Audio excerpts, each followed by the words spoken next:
എല്ലാവർക്കും ശ്രീകൃഷ്ണ കർണാമൃതത്തിലേക്ക് സ്വാഗതം.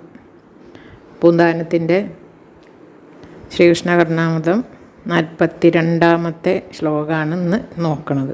42ഉം 43ഉം നോക്കാം. ശ്ലോകം ചൊല്ലാം.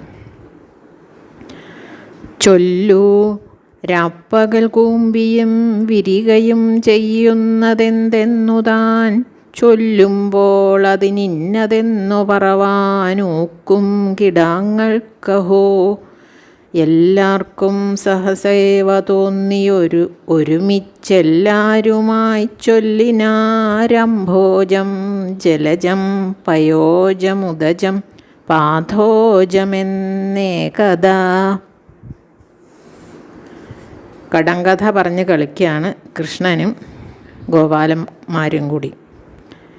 കൃഷ്ണൻ ചോദ്യം ചോദിക്കും. അപ്പോൾ ബാക്കി കുട്ടികൾ ഓരോരുത്തരായിട്ടിങ്ങനെ എല്ലാവരും കൂടി ഉത്തരം പറയുകയാണ്. ചോദ്യം എന്താ? ചൊല്ലൂ രാപ്പകൽ കൂമ്പിയും വിരികയും ചെയ്യുന്നതെന്ത് എന്നാണ് ചോദ്യം. രാപ്പകൽ രാവിലെ വിരിയുന്നതും വൈകുന്നേരം കൂമ്പുന്നതും, അതുപോലെ വൈകുന്നേരം വിരിയുന്നതും രാവിലെ കൂമ്പുന്നതും എന്താണ്? രണ്ട് പൂക്കളുണ്ട്, അതെന്തൊക്കെയാണ് എന്നാണ് ചോദിച്ചത്. അപ്പോൾ ഒറ്റ ഉത്തരം പറയും വേണം. അപ്പോൾ എല്ലാവരും കൂടിയും ചോദിക്കുമ്പോഴേക്കും കുട്ടികൾ എല്ലാവരും കൂടി ഒന്നിച്ച് ഏകത ഒരേ സമയം ഒരേ ശബ്ദത്തിൽ എല്ലാവരും ഒപ്പം എന്താ വിളിച്ചു പറഞ്ഞത്? അംഭോജം ജലജം പയോജം ഉദജം പാഥോജം എന്നിങ്ങനെ എന്താ വെള്ളത്തിൻ്റെ പര്യായങ്ങളുടെ കൂടെ ജം എന്ന് ചേർത്താൽ വെള്ളത്തിലുണ്ടാവുന്നത് എന്നുള്ള അർത്ഥം വരും. അപ്പോൾ അംഭോജം പയോജം ഇതൊക്കെ പറഞ്ഞാലും വെള്ളത്തിലുണ്ടാവുന്നത് എന്നർത്ഥം ആണല്ലോ. അപ്പോൾ രാത്രിയിൽ വിരിഞ്ഞ് പകൽ കൊഴിയണത് താമരയും ആമ്പലും, രാത്രിയിൽ വിരിഞ്ഞ് പകൽ കൂമ്പുന്നത് ആമ്പൽ, രാവിലെ വിരിഞ്ഞ് വൈകുന്നേരം ആകുമ്പോഴേക്കും കൂമ്പണത് താമര. അപ്പോൾ ഈ രണ്ടെണ്ണത്തിനും കൂടി ഒരു ഉത്തരം വേണം പറയാൻ.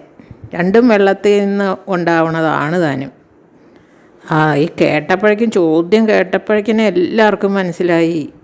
അപ്പോൾ അതിന് ഒരൊറ്റ വാക്കിൽ ഉത്തരം പറയുകയും വേണം. അതിനാണ് എല്ലാവരും വെള്ളത്തിൽ നിന്നുണ്ടാവുന്നതാണ്. അതിനെല്ലാവരും കറക്റ്റായിട്ട് ഉത്തരം പറഞ്ഞു കുട്ടികൾ.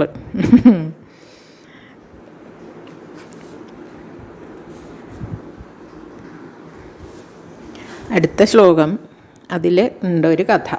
അതിൽ ഉലൂഖലബന്ധനം എന്നുള്ള ഒരു കഥയുടെ സൂചന കൊടുത്തിട്ടുണ്ട്. അമ്മയ്ക്കപ്പാൽ തികക്കുന്നതിലവശത പൂണ്ടെന്നെ നീക്കി മുലയ്ക്കെന്നമ്മയ്ക്കും പ്രീതിയാകെന്നരിശമൊട് തൈർപാത്രമെല്ലാം തകർത്താൻ നിർമര്യാദത്തിനൊന്നെറ്റണമതിനു മുതിർന്നമ്മ നോക്കിയിടുമപ്പോളമ്മായപ്പൈതലെത്താനുരൽ മുകളിൽ മുതാ കണ്ടതും കൈതൊഴുന്നേൻ. കൃഷ്ണൻ കടകോലുകൊണ്ട് തൈരിൻ്റെ കാലം തല്ലി പൊട്ടിച്ചു ഒരു ദിവസം. അതാണ് ഇതിൽ പറയണത്. അമ്മിഞ്ഞ കുടിക്കാൻ വേണ്ടി തൈര് കലക്കിക്കൊണ്ടിരിക്കുമ്പോഴാണ് ഉണ്ണികൃഷ്ണൻ ഉറക്കണീറ്റ് വന്നത്. അപ്പോൾ കുട്ടികൾക്ക് ഉറക്കണീറ്റ് വന്നാൽ അപ്പോൾ പാല് കുടിക്കണമല്ലോ. അപ്പോൾ അങ്ങനെ പാല് കൊടുത്ത് അങ്ങനെ ഓമനിച്ച് ഇങ്ങനെ സന്തോഷമായിട്ട് പാല് കുടിച്ചുകൊണ്ടിരിക്കുമ്പോഴാണ് അയ്യോ പാല് അടുപ്പത്ത് വെച്ചത് മറന്നു. അല്ലെങ്കിൽ തന്നെ നമ്മൾ മുമ്പിൽ നിന്നാൽ തന്നെ പാല് തിളച്ച് തൂവിപ്പോവും അല്ലേ? നമ്മുടെ ഒരു നോട്ടം തെറ്റിയോ അപ്പം പാല് തിളച്ച് തൂവിപ്പോവും. നമ്മൾ നോക്കി നിന്ന പാൽ അവിടെ തന്നെ നിൽക്കും. നമ്മൾ കണ്ണൊന്ന് തിരിച്ചാൽ പാല് തിളച്ച് പോവും. അപ്പോൾ പിന്നെ അതിൻ്റെ അടുത്തൊന്നും ആളില്ലാത്തപ്പോഴത്തെ കഥ പറയണോ? അപ്പോഴാണ് യശോദയ്ക്ക് അത് നമ്മൾ കാച്ചണ പോലെ ഒരിത്തിരി പാലൊന്നും ആവില്ലല്ലോ, കുറച്ചധികം പാലുണ്ടാവും. വലിയ വലിയ പശുക്കളെ അങ്ങനെ കറന്നു കൊണ്ടുവരണ പാൽ ഇഷ്ടം പോലെ ഉണ്ടാവും. അപ്പോൾ വലിയ പാത്രത്തിലാവും അങ്ങനെ വെച്ചിട്ടുണ്ടാവും. കുറച്ച് നേരം പിടിക്കും. അപ്പോഴേക്ക് തൈര് കലക്കാം കുറച്ച് എന്നൊക്കെ വിചാരിച്ചിട്ടാവും യശോദ വന്ന് തൈര് കലക്കാൻ തുടങ്ങിയപ്പോഴാണ് ഈ ഉണ്ണിക്കുട്ടൻ എണീറ്റ് വന്ന് ഇങ്ങനെ ചിണുങ്ങാൻ തുടങ്ങി. അപ്പോൾ വേഗം മടിയിലിരുത്തി താലോലിച്ച് അമ്മിഞ്ഞ കുടിക്കാൻ കൊടുത്തു. അപ്പോഴാണ് ഓർമ്മ, അയ്യോ പാലടുപ്പത്ത് വെച്ചിട്ടുണ്ടല്ലോ എന്ന്. വേഗം എന്ത് ചെയ്തു, ഉണ്ണികൃഷ്ണനെ അവിടെ അങ്ങോട്ട് മാറ്റി ഇരുത്തി. എന്നിട്ട് ഓടിപ്പോയി അയ്യോ പാല് പോവും എന്ന് പറഞ്ഞിട്ട് ഓടിപ്പോയി പാല് വാങ്ങി വയ്ക്കാൻ പോയി. അപ്പോഴേക്ക് ഇവിടെ ഈ ആൾക്ക് ദേഷ്യം കൊണ്ട് വന്നു കൃഷ്ണന്. അങ്ങനെ രസമായിട്ട് പാലിങ്ങനെ കുടിച്ചുകൊണ്ടിരിക്കുമ്പോൾ അവിടുന്ന് അങ്ങോട്ട് മാറ്റിയാമേ നിലത്തങ്ങോട്ട് ഇരുത്തിയാൽ ആർക്കായാലും ദേഷ്യം വരില്ലേ. അപ്പോൾ ഉണ്ണികൃഷ്ണനും ദേഷ്യം വന്നു. കൈ കണ്ടതെന്താ, ആ തൈര് കലക്കിക്കൊണ്ടിരുന്ന കടകോലാണ്. കടകോല മണ്ണിൻ്റെ കുടത്തിലും കലത്തിലും ഒക്കെയാണ് അന്ന് കലക്കണത് തൈര്. ഒരൊറ്റ തല്ലാണ്ട് കൊടുത്തു. പൊട്ടി തൈരിൻ്റെ കലം. അപ്പോൾ പൊട്ടിയാൽ പിന്നെന്താ ഉണ്ടാവുകയെന്ന് നമുക്ക് ആലോചിച്ചറിയാലോ. യശോദ പാലൊക്കെ വാങ്ങി വെച്ച് അവിടെയൊക്കെ നോക്കി ഇങ്ങനെ തൈര് കലക്കാനായിട്ട് വീണ്ടും വന്നപ്പോഴേക്കും ഇവിടെ എന്താ ലഹള. ഇവിടെ ആളെ കാണാനില്ല. അമ്മിഞ്ഞ കുടിച്ചുകൊണ്ടിരുന്ന ആളെ കാണാനില്ല. പക്ഷേ തൈരും കലമൊക്കെ പൊട്ടി അവിടെ എല്ലാം പുഴ പോലെ ഒഴുകി കിടപ്പുണ്ട്. കുറച്ച് വെണ്ണ കിട്ടിയത് എടുത്തുകൊണ്ട് പോവുകയും ചെയ്തിരിക്കണം. വെണ്ണപാത്രത്തിലൊന്നുമില്ല. അപ്പം ഇവനെ ഇന്ന് ശരിയാക്കണം. ഈ വികൃതിക്ക് നിർമര്യാദത്തിന് നല്ല ഒരു ശിക്ഷ കൊടുക്കണം എന്ന് വിചാരിച്ചിട്ട്. നിർമര്യാദ എന്നുവെച്ചാൽ തോന്നിയാസം കാണിക്കണതിന് ഒരു അതിരില്ലല്ലോ. അങ്ങനെ ആവരുത്, ഇങ്ങനെ വികൃതിയായ വയ്യ എന്നൊക്കെ വിചാരിച്ചിട്ട് യശോദ ഇവൻ എവിടേക്കാണ് പോയേ എന്ന് അന്വേഷിച്ച് അങ്ങനെ നടക്കുമ്പോണ്ട് ആൾ ഉരലിൻ്റെ മുകളിൽ ഇരിക്കുന്നു. അപ്പോൾ കൂടെ കാക്കയും പൂച്ചയും കുരങ്ങനും എല്ലാവരും ഉണ്ട്. കാക്കയ്ക്കും പൂച്ചയ്ക്കും ഒക്കെ എറിഞ്ഞു കൊടുക്കുന്നുണ്ട് വെണ്ണ, അവനവനും കഴിക്കുന്നുണ്ട്. അങ്ങനെ ഇരിക്കുന്നുണ്ട് രസമായിട്ട്. അപ്പോൾ യശോദയ്ക്ക് ശരിക്കും കണ്ടപ്പോൾ ഒരു രസമായി കേട്ടോ. കണ്ടപ്പോൾ ഒരു രസം തോന്നി. പക്ഷേ ഈ തോന്നിയാസത്തിനൊരു ശിക്ഷ കൊടുക്കണ്ടേ. നമുക്ക് കുട്ടികൾ എന്ത് ചെയ്താലും രസം തോന്നും അല്ലേ. പക്ഷേ നമുക്ക് ഈ സാധനങ്ങൾ നശിപ്പിച്ച് കഴിഞ്ഞാൽ നമുക്ക് ബുദ്ധിമുട്ടാണ് താനും. അപ്പോൾ നമുക്ക് ഉള്ളിലൊരു രസം തോന്നുകയാണെങ്കിലും ഒന്ന് പേടിപ്പിക്കണം എന്ന് നമ്മളും വിചാരിക്കാറില്ലേ. അപ്പോൾ അതുപോലെ തന്നെ യശോദയും വിചാരിച്ചു, ഇന്ന് ഈ തോന്നിയാസത്തിനൊരു ശിക്ഷ കൊടുക്കണം എന്ന് വിചാരിച്ചു.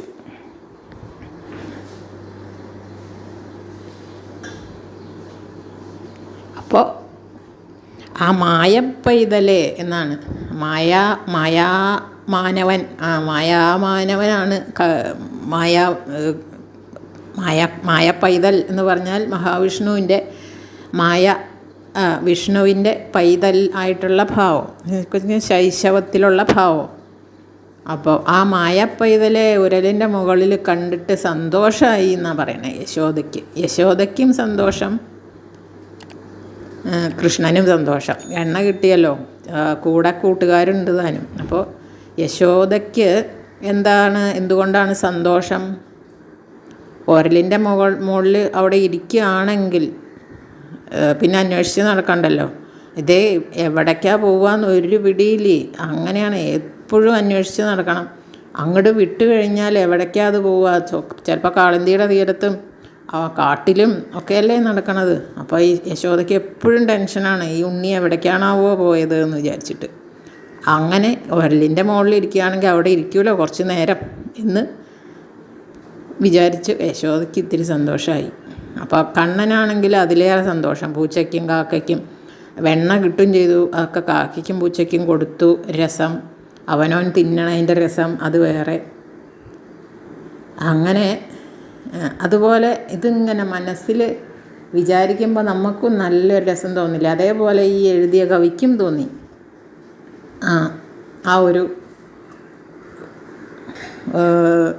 രംഗം മനസ്സിൽ വിചാരിക്കുമ്പോൾ നമുക്കത് ഇങ്ങനെ കണ്ണിൽ കാണില്ലേ, ഇതിങ്ങനെ ഈ പറയുമ്പോൾ നമ്മുടെ മനസ്സിൽ ആ ചിത്രം ഇങ്ങനെ വരുമ്പോൾ നമുക്കും ഒരു രസം തോന്നും അല്ലേ.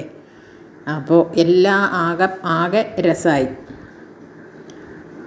മനസ്സിലോർക്കുമ്പം ഈ സഹൃദയനാണല്ലോ പൂന്താനം. അതുകൊണ്ട് ആ മനസ്സിൽ ഉണ്ടാവണ ഒരു സന്തോഷം. അങ്ങനെ അമ്മായ പൈതലെ താൻ ഉരൽമുകളിൽ മുതാ കണ്ടതും കൈതൊഴുന്നേൻ. അപ്പം അങ്ങനെയൊക്കെയുള്ള ആ ഉണ്ണികൃഷ്ണനെ ഞാനിതാ മായപ്പൈതലെ ഞാനിതാ കൈതൊഴുന്നു എന്നാണ് പൂന്താനം ഈ ശ്ലോകത്തിൽ പറയണത്. എല്ലാവർക്കും അടുത്ത ശ്ലോകം നമുക്ക് പിന്നെ നോക്കാം. എല്ലാവർക്കും നന്ദി, നമസ്കാരം.